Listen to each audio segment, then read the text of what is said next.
कि जिस व्यक्ति ने चौधरी देवीलाल की पीठ में छोरा मांगा, जिनको राजनीतिक तौर पर कमजोर करने की कोशिश करी, क्या उस रणजीत सिंह को भी नेता मान लूं?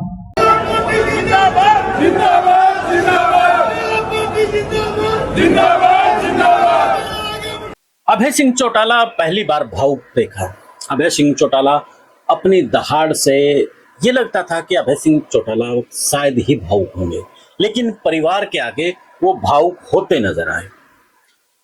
अभय सिंह चौटाला का वो दौर भी हमने देखा है जब वो एक अकेला परिवार साथ छोड़ गया। आज परिवार बेशक से उनके साथ आने की बात कर रहा हो, लेकिन वो दौर याद कीजिए जब अभय सिंह चौटाला के सामने ना परिवार था और कार्यकर्ता साथ छोड़ करके जा रहे थे।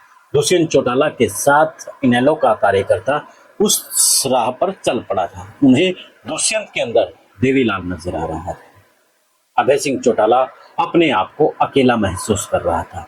रणजीत सिंह चौटाला से लेकर के दुष्यंत चौटाला सबकी अपनी अपनी अलग राहें थी। इस बीच समय ने करवट बदली और समय ने ऐसे करवट बदली फिर से अभय सिंह चौटाला को अकेला खड़ा कर दिया। सत्ता में रणजीत सिंह चौटाला और दुष्यंत चौटाला दोनों बैठ गए। रणजीत सिंह चौटाला जहां पावरफुल मंत्रालय मिले तो वही दुष्यंत चौटाला को भी पावरफुल मंत्रालय मिले।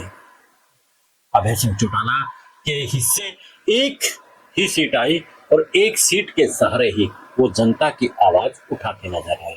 अभय सिंह चौटाला आम जनता के साथ किसान, मजदूर, व्यापारी, हर किसी की दुख दर्द विधानसभा में वो गाता नजर आया। अभय सिंह चौटाला जब किसानों को लेकर के उन्हें लगा कि बेशक से मेरे इस्तीफा से कुछ ना हो, लेकिन एक उन्हें ये तो लगे कि कोई साथ है, उन्होंने इस्तीफा दे करके किसानों के साथ वो खड़े नजर आए। किसानों को भी लगा कि कोई तो है हमारे साथ। इसी तरीके से जब पंचकूला में आम जन जो खासतौर पर रेहड़ी वाले हैं या फिर दूसरा तबका है, उनकी कोई आवाज नहीं उठा रहा था, तो उनकी आवाज खुद अभय सिंह चौटाला बनी। भ्रष्टाचार से लेकर के शराब माफियाओं पर जिस तरीके से अभय सिंह चौटाला गरजे, शायद ही कोई उस वक्त गरजता।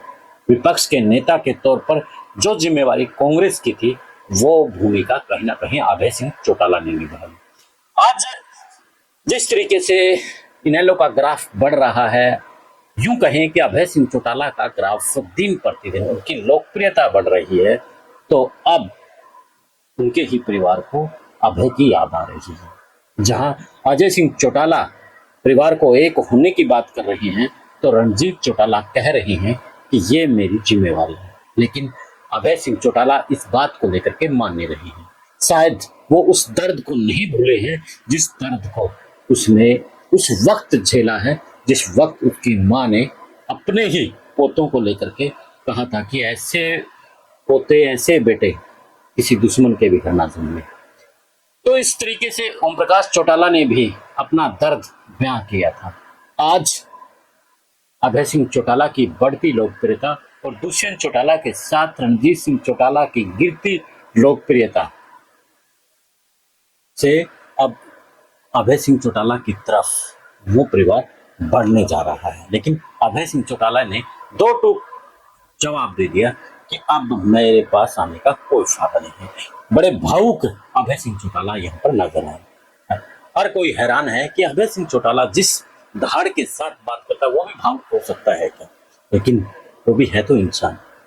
खैर, क्या कहेंगे, अभय सिंह चौटाला को माफ कर देना चाहिए या फिर बागवान का वो दृश्य मुझे याद आ जाता है जब उनके सामने, उनके बागवान के किरदारों की बात कर रहा हूं मैं, जब अमिताभ बच्चन के सामने अमन वर्मा और उसके परिवार कहते हैं कि आपके बच्चों से गलती हुई, हमें माफ कर दो, तब हेमा मालिनी कहती है कि मैं माफ कर देती है, लेकिन जो दर्द, जो जख्म तुम लोगों ने हमें दिए हैं तो हम माफ नहीं कर सकते। इसी प्रकार वो फिल्म जो राजेश खन्ना की थी, शायद राम अवतार, उसमें परिवार उसका साथ छोड़ देता है, उसकी माँ उसे माफ कर देती है, लेकिन राजेश खन्ना वहां पर माफ नहीं करता।